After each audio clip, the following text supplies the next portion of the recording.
Hey, are you stressed? I've got a solution for you.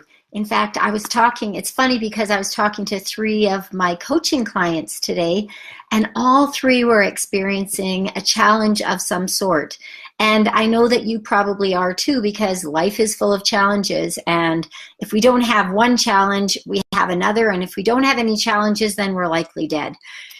So I've got a 6-step solution for you that we talked about on our coaching calls, and I wanted to share just some things that we talked about that might possibly help you in a stressful situation. So the first thing we need to do is breathe, because like I said, if we don't have one challenge, then we have another. Life is all about challenges, and we just have to get through it.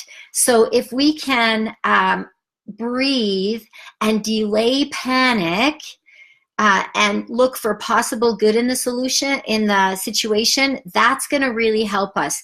If we're just spinning around in circles because we're, oh my gosh, oh my gosh, oh my gosh, then there's no way we're going to kind of see our way through it. But if we say, okay, this situation is happening, I'm not going to panic, I'll panic Thursday at 3 p.m. In the meantime, we might be able to free up our mind for creative solutions that we might not have otherwise thought of.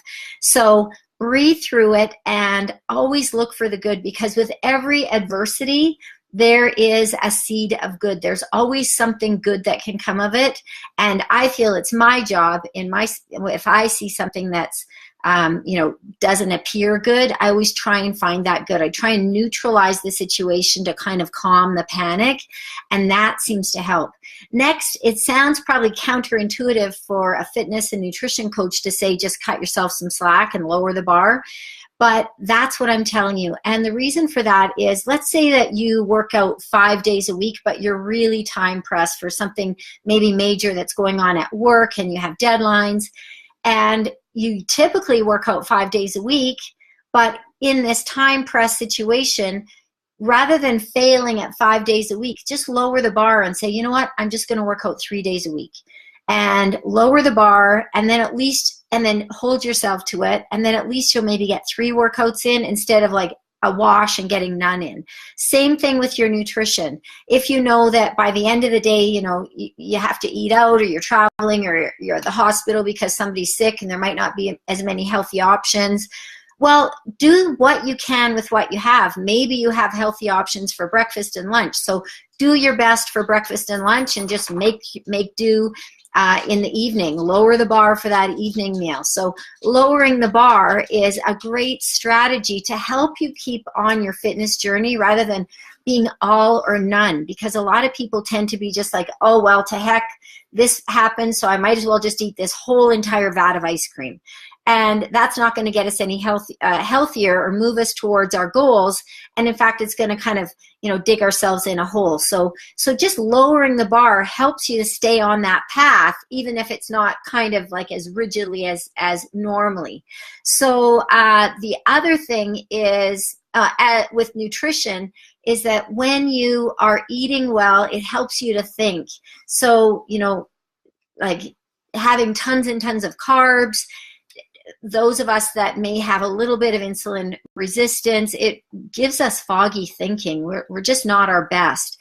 And speaking of not our best, I know I can't cope with stress when I'm not sleeping. And it's kind of a catch-22. If you're stressed, you can't sleep.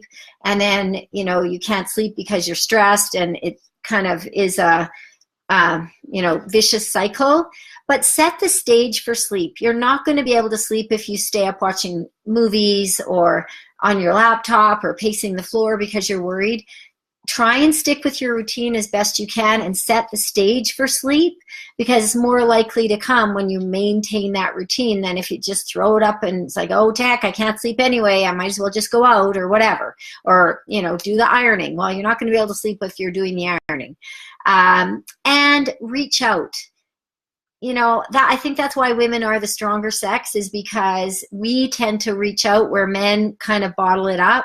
So trying to talk it through with a friend, finding support, find that soft spot to land, it really helps.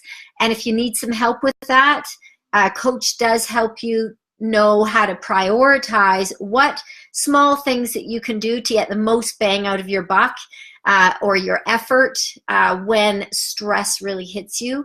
So I'd be happy to help with that. But at the very least, make sure you find that supportive friend to get you through that hard time. Know that that time does pass. So remember to do the things you can do, but do something, because action relieves anxiety. One small step towards doing something is better than just sitting and doing nothing. And movement over, I like Craig Ballantyne taught me this, that movement over meditation. Not that meditation is, what he means by that is just sitting and stewing on something.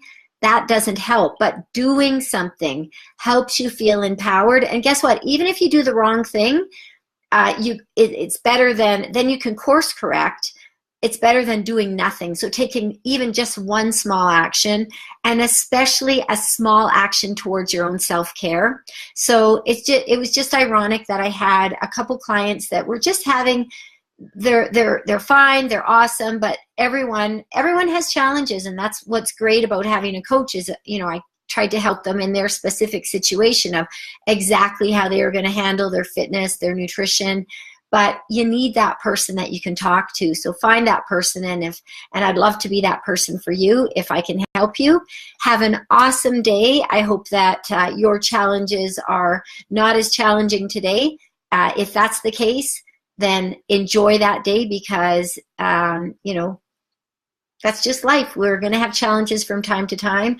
Nothing lasts. Our happiness doesn't last forever. Our challenges don't last forever. We just have to neutralize that and just know we just do our best, do the things we can with what we have, where we are, to move forward and move through it. And when the happy times come, we're grateful and we celebrate. And then when the challenging times come, if we still can be grateful, finding something good in it, it'll help us move through it so that then we can be celebrating those good times again.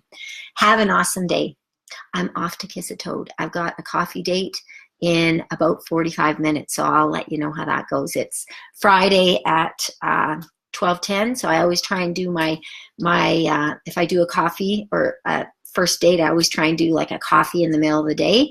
And so you never know. I say, my friend Laurel said, I'm off to kiss a toad, but I'm not actually kissing a toad, but I'm going to meet one, and maybe it'll be the prince today. Who knows?